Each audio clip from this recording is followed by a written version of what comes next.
Khyber Pakhtunkhwa assembly मुस्लिम league नून के पार्लिमानी leader राज शाहजहान यूसुफ और सदर मुस्लिम लीग नून मानसरा के सैयद जुनैद अली कासिम शाह की क़यादत में अमन रैली का इनेकाद हुआ। कसीर तादाद में कारकुन पाकिस्तान मुस्लिम लीग नून और अवाम ने इस रैली में शिरकत की। कौमी मिली नगमे और पार्टी झंडों बैनरों के साथ रैली मुस्लिम लीग हाउस से निकल कर शाहर मानसरा पर जलसे की शक्ल अख्तियार करगी। शुरका से मुकर्रीन ने खिताब करते हुए कहा कि सिपह सलार सैयद आसम मनीर और वज़ीर-ए-आज़म पाकिस्तान मियां शहबाज शरीफ और उनकी पूरी टीम की यकीनन कोशिशें ताज तहसीन की मुस्तहक हैं।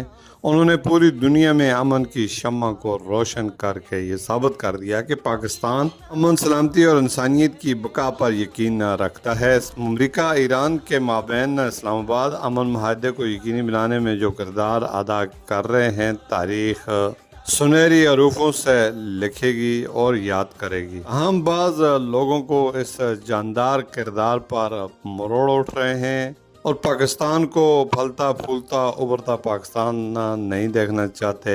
अपनी सफ़ों में आस्तीन के सांपों को हमेशा हमेशा के लिए कुचल दें। कैमरा टीम के साथ मीर अफजल गुलजार, DMM न्यूज़, मानसरा। रखा दिल के साथ लगा के नाम से पहले पाक लगा